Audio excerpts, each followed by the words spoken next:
Our next speaker is Ross Eisenbrey, and then we will conclude the morning session with Mr. Ronald Holland. Good morning. Thank you very much, Madam Chairman. I'm Ross Eisenbrey from the Economic Policy Institute. And Mr. Bell told you a few minutes ago that employees are business people making a deal. If he's right, they've been getting a raw deal, indicating that the process is flawed and they're getting bad information. Many of the employer witnesses are telling you that the rules are fine. They like them the way they are. They don't need change. That they're working perfectly, or more or less. But the Act, in my view, has been a failure in a very important way. It's failed to meet one of the fundamental purposes of the National Labor Relations Act. The way it's being administered has failed to meet one of the fundamental purposes, which is to encourage collective bargaining and help equalize the very unequal bargaining power of corporate employers and individual employees. The consequences for average workers and for the economy have been very serious. The board's rules have been tilted to favor anti-union employers. There's, in my view, an excessive weight given to the employer's rights and too little to the rights of employees and the unions. That employees are denied access to union organizers in the workplace, to information about the benefits of organizing, but they're bombarded with fear-mongering and personal intimidation by employers who know there is no effective punishment even for egregious violations of the law. You'll hear much more about this from other witnesses, including Professor Kate Bronfenbrenner of Cornell.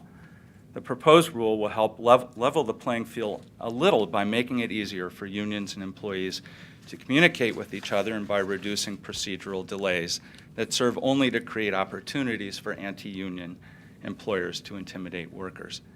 The failure of the board over the last 40 years to protect the right of employees to form unions can be seen in the numbers. Union representation in the private sector has fallen from about 30% of workers in 1970 to 7% today. This decline didn't reflect the preferences of the employees. Polling over that time reveals that 30 to 50% of non-union workers wanted a union, but they didn't get one. There can be no collective bargaining without unions, and there's no other effective mechanism in our economic system to ensure that the wealth we create is fairly shared between employees and the corporations that employ them. As union representation and employee bargaining power have declined, inequality has grown. Economists agree that the loss of union representation as inequality has grown is more than a coincidence. It's a substantial factor. When union representation was at its peak, the ratio of CEO pay to the pay of the average worker was about 25 to 1. Today it's more than 250 to 1. Middle-class families derive almost all of their income from wages and salaries, and wage stagnation is the main cause of stagnating family incomes. The typical worker has seen stagnating wages for a long time. While productivity grew 80% between 1979 and 2009, the hourly wage of the median worker grew by only 10%, with all of this growth occurring from 1996 to 2002.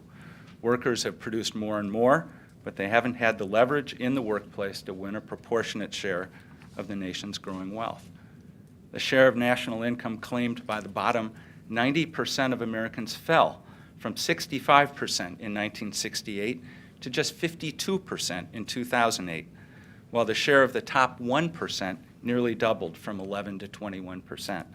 Last year alone, that meant a transfer of more than $1 trillion from the bottom 90%, the middle class, the working class, and the poor, to the top 1%. The consequences of this growing inequality are very serious. As the middle class's share of national income declines, the entire economy is destabilized. To maintain their living standards, families, and especially women, have increased their work hours and resorted to heavy borrowing. In the early 2000s, families used their home equity as a piggy bank until the housing bubble burst, destroying trillions of dollars of home equity and shutting off that strategy. Now, unable to borrow freely, consumers have retrenched and the economy is dragging, with 16% of the workforce unemployed or underemployed. Finding a way forward from wage stagnation and worsening inequality depends on increasing the bargaining power of America's workers, which can be accomplished only through collective bargaining. In February 2 years ago, 40 noted economists, including 3 winners of the Nobel Prize, issued a statement calling on Congress and the board to restore the right of employees to form unions and engage in collective bargaining. In their words, a rising tide lifts all boats only when labor and management bargain on relatively equal terms. In recent decades, most bargaining power has resided with management. The current recession will further weaken the ability of workers to bargain individually. More than ever, workers need to bargain together.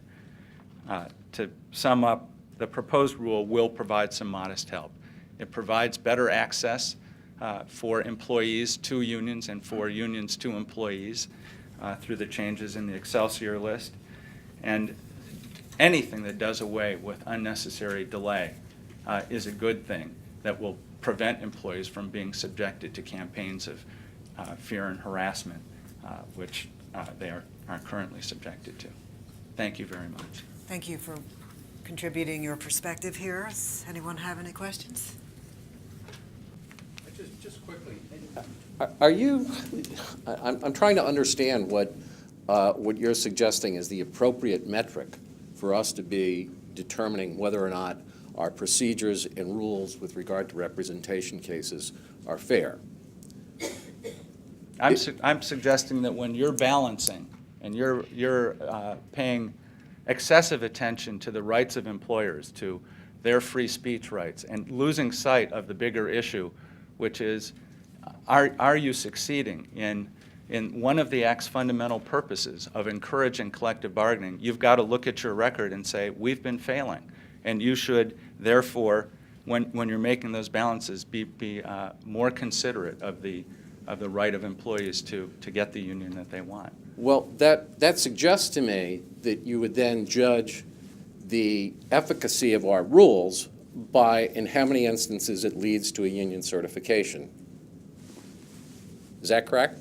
I think if you step back from how the Act has been administered and look at it, you'd have to say that with 50%, 30 to 50% of non-union workers over a period of 20 years saying, we want a union, and throughout that period, union representation falling, you'd have to say that you're doing something wrong.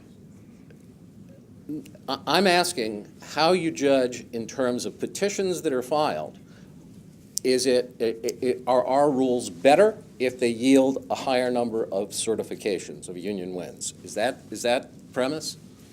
I think for the good of the economy, yes, that's absolutely true. That if employees start off wanting a union and they're dissuaded because your rules give employers free rein to intimidate them, then you've got a failure on your hands.